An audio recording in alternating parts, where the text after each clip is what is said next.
Vamos al sermón de hoy día.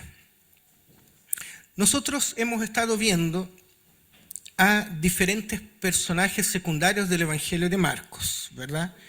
Personajes que muchas veces tienen muy poco de secundarios, porque tienen la actitud correcta frente a lo que está sucediendo, incluso cuando los discípulos, los 12 apóstoles mismos, no tienen, ¿verdad?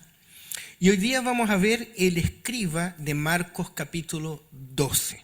Así que les invito a que leamos en Marcos 12 del 28 al 34.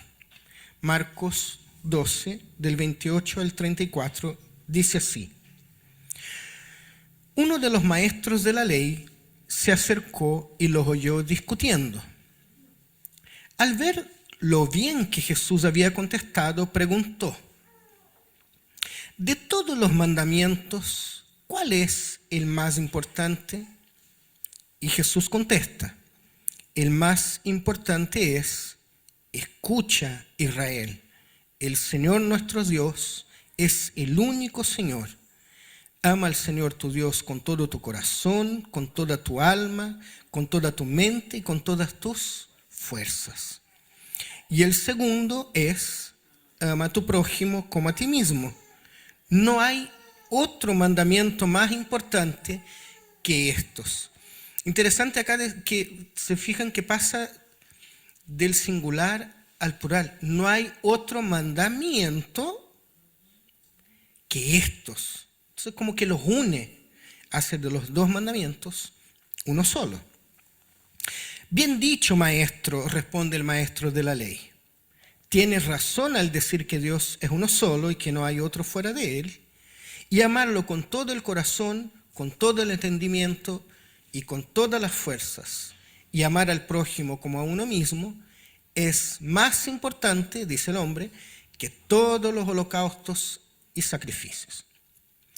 Al ver Jesús que había respondido el hombre con inteligencia, le dijo: no estás lejos del reino de Dios. Y desde entonces nadie se atrevió a hacerle más preguntas. Jesús aquí ya al final, acercándose a la pasión, ha entrado a Jerusalén, para que tengamos un poco de contexto hacia atrás, ha echado a los que compraban y vendían en el templo, y al otro día vuelve a entrar y se pone a debatir con los jefes de los sacerdotes, con los maestros de la ley, con los líderes religiosos de ese tiempo. Y esto está ya para el final del capítulo 12, pero al principio del capítulo 12, Jesús ha contado la parábola de los labradores malvados. ¿Y a quién ha contado? A estos mismos hombres. Y la respuesta de estas personas, dice al principio del capítulo 12, es que darse cuenta de que esta parábola de los labradores malvados hablaba ¿de quién? De ellos. Ellos entonces empiezan a buscar una forma de arrestar a Jesús. Pero claro, no lo hacen o no saben cómo hacerlo en ese momento. Eso dice el texto, porque tienen miedo de la multitud. Había mucha gente ahí como para arrestar a Jesús y no podían hacerlo porque el Señor caía en gracia a toda la gente. A los únicos a quienes el Señor caía mal era a los que se sentían amenazados por sus enseñanzas, como era el caso de estos hombres. Bueno, las discusiones con Jesús siguen hasta que aparece un escriba que, por dar una respuesta correcta a la pregunta de Jesús, recibe incluso una alabanza de parte de Jesús, ¿no? Jesús le dice: no estás lejos del reino de Dios. En el diálogo del Jesús con este escriba, la pregunta del hombre demuestra mucha sinceridad y demuestra también un esfuerzo de parte de él por comprender la esencia de Jesús, el carácter de Jesús. Y entonces le pregunta: De todos los mandamientos, los judíos tienen más de 600 mandamientos en la Torá, en la ley judía. De todos los mandamientos, ¿cuál es el más importante? O sea, este escriba respeta y valora la ley, la Torá. Pero su pregunta tiene mucho sentido. Porque, digamos así, nosotros lo diríamos hoy día, por algo hay que partir, ¿no? Tiene que haber una prioridad, tiene que haber un orden. Solo que Jesús va más allá con su respuesta, porque de cierta manera lo que hace es condensar, es resumir, es englobar toda la ley en 2 mandamientos. Y entonces el Señor responde la pregunta del hombre con esta confesión de fe llamada Shema. Lo que dice el Señor está en el libro de Deuteronomio capítulo 6. Dice la Shema en Deuteronomio: escucha Israel, el Señor nuestro Dios es el único Señor. Ama al Señor tu Dios con todo tu corazón y con toda tu alma y con todas tus fuerzas. Jesús cita la ley, no la desecha, y cita esto llamado Shema, el llamado. Pero a eso añade un segundo mandamiento que también está en la Torá: ama a tu prójimo como a ti mismo. Eso está en Levítico 19. Y después de citar los 2 mandamientos de la ley, concluye así: no hay otro mandamiento más importante que estos. Jesús combina los 2 mandamientos dados por Moisés a Israel: amar a Dios y amar al prójimo. Y lo más importante, sin separarlos. Uno no anda sin el otro. Es como, pensaba yo, es como el riel, el carril por donde andan los trenes.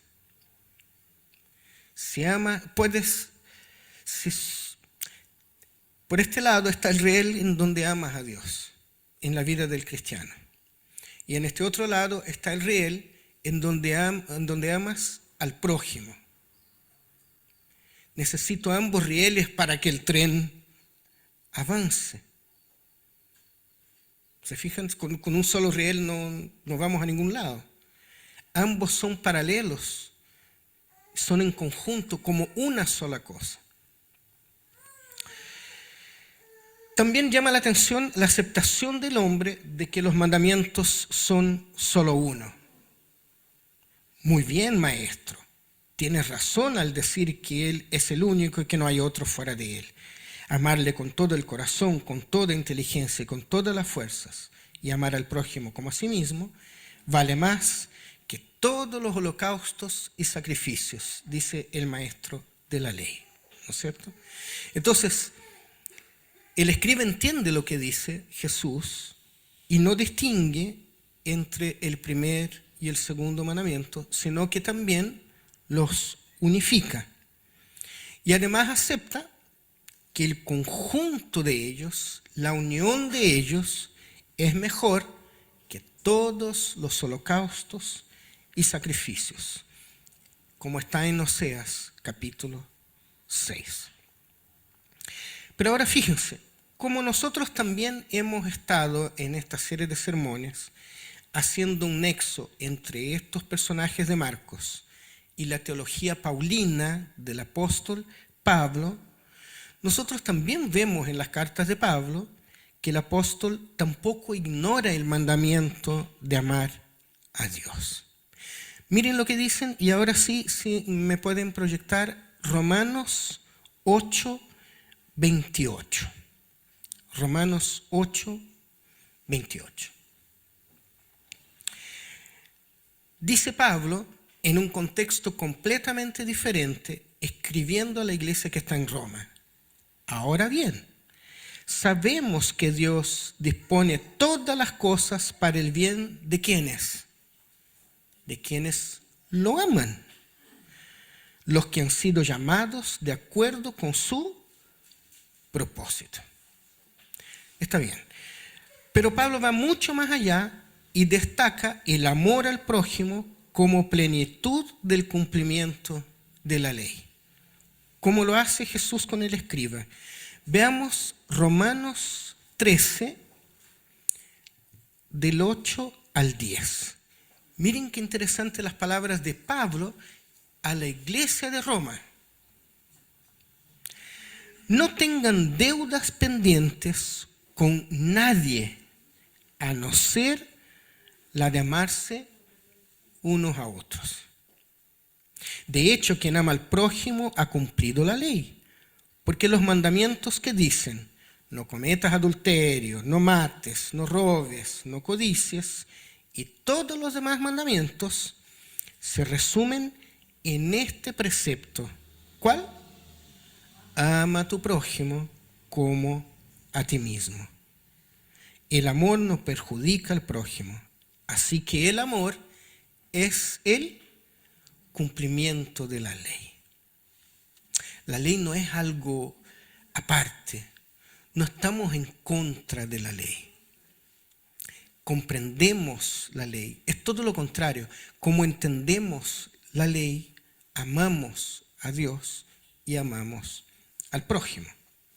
Y no solo eso, fíjense, el apóstol unifica el amor a Dios y al prójimo como sacrificio.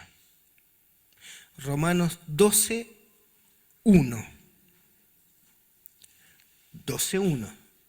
Por lo tanto, hermanos, tomando en cuenta la misericordia de Dios, ruego que cada uno de ustedes, en adoración espiritual, ofrezca su cuerpo como sacrificio vivo, santo y agradable a Dios. Y vean el verso 10 de este mismo versículo. Un poquito más abajo, un poquito más adelante, explica de qué se trata ese sacrificio. Ámense los unos a los otros con amor fraternal, respetándose y honrándose mutuamente. Interesante. Lo que se destaca de Pablo es que, al igual que el escriba del Evangelio de Marcos, todo el que ama ha cumplido la ley. Fíjense que la ley no es contraria al mensaje de Jesús, así como no es contraria a los profetas. De hecho, la ley es resumida por Jesús en el amor de Dios y a los demás. Y en todo esto, bueno, todos nosotros estamos de acuerdo, ¿no? Alguien podría levantar la mano, no, pastor, no es así. Vamos bien. La vuelta de tuerca, la clave de este texto, es que la mayoría de las veces nosotros desechamos a los fariseos y a los maestros de la ley. Como que cuando hablamos de los fariseos, siempre como que hacemos una mueca así. Bueno, ahí estaban los fariseos. Ay, sí, qué terrible eran. ¿Verdad? ¿Por qué? Porque normalmente vemos a Jesús criticar las actitudes de los fariseos y ponerse del lado de pecadores, de borrachos, de publicanos y prostitutas. Pero fíjense, aquí está Jesús poniendo a un escriba cerca del reino de Dios. Qué hermoso, ¿no? Parece que nuestros paradigmas a veces no son la forma de pensar de nuestro Señor. Queridos, queridas, miren, frente a la lógica de que todo Israel ha sido desechado y que está perdido y que no entiende a Jesús, aparece aquí en los relatos de Marcos este escriba de la ley que sí comprende el reino de Dios. sí entiende al Señor. Y de hecho, según Jesús, este escriba, el maestro, está cerca del reino. Porque Jesús le dice al hombre, no estás lejos. ¿Y por qué? Dice el texto, porque el hombre respondió con inteligencia. Y aquí hay otro detalle interesante. Nosotros vemos esto de no estás lejos del reino de Dios de manera negativa, ¿no? El maestro está cerca o no está lejos, pero él no hace parte del reino. Él solo está cerca. ¿Y nosotros? ¿No estamos nosotros también cerca del reino? ¿O es que alguno de nosotros no se puede arrogar que conoce el reino en su plenitud? ¿Será que nosotros amamos a Dios con todas nuestras fuerzas? Y la cosa se pone peor cuando vemos el segundo mandamiento. Amamos a los demás como amamos a nosotros mismos. Entonces cuando vemos, sí, él no está lejos, le falta. Y que a nosotros no nos falta.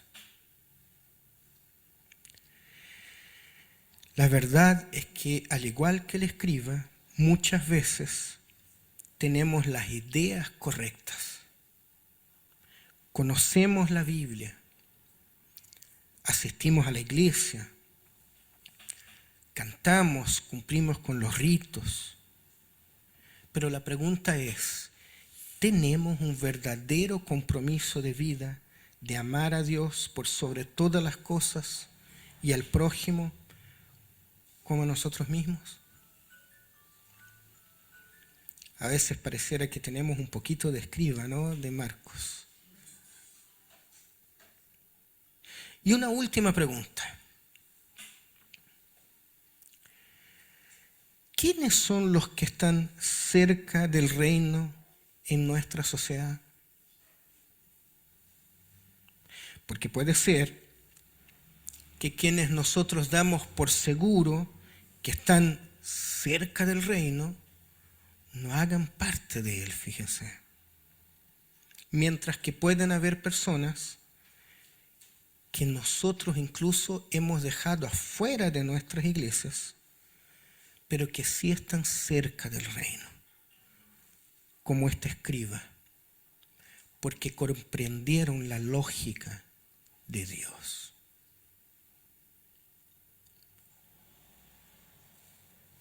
Buenas preguntas, ¿no? Preguntas que merecen toda nuestra atención y reflexión.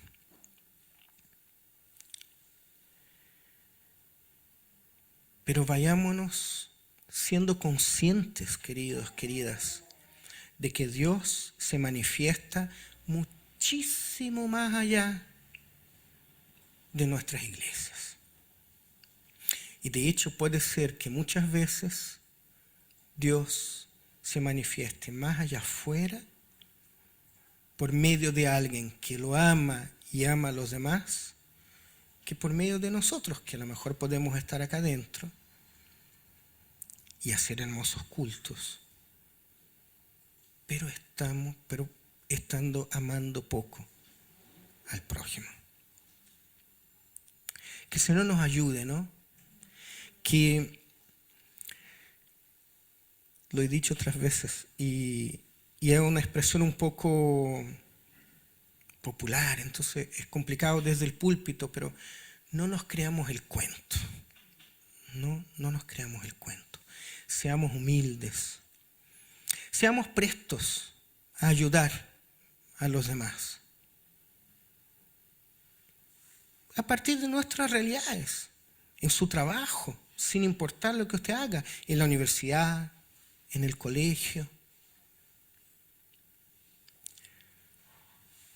Porque pareciera que amar a Dios y a los demás, según el relato, es muchísimo más importante que nuestros sacrificios y holocaustos. Eso dice el Señor, y eso también lo entendió el escriba, y eso también es lo que encontramos en las cartas de Pablo. Entonces, vayamos despacito por las piedras, las cosas en su lugar. Y que ojalá el Señor pueda decir de nosotros, como dijo el escriba, ¿sabes? No estás lejos del reino. Amén. Amén. Oremos. Buen Dios y Padre Celestial, solo darte las gracias, Señor, por tu palabra y pedirte, Señor, que tu dulce espíritu que habita en nosotros nos transforme, Señor, de tal manera que nosotros podamos estar cada día más en nuestras vidas cerca del reino. Míranos, por favor, con misericordia, Señor, y nos lleves en cuenta nuestros pecados, nuestros errores, sino que en tu gracia y misericordia, Señor, háblanos, tócanos, transfórmanos, recíbenos, de tal manera, Señor, que cada vez más podamos estar cerca de tu reino, Señor. Bendice la vida de cada uno de nosotros que estamos aquí, bendice las vidas de las familias aquí representadas, Padre. Y bendice también a esta iglesia, Señor, a esta iglesia. Que podamos cumplir, Señor, con el mandato tuyo, Señor, aquí en este lugar, en esta esquina, en esta comuna y en esta ciudad, Señor. Haznos libres en ti, Señor. Y haznos siervos tuyos en todo el tiempo. Gracias te damos, Señor, en el nombre de Jesús. Amén.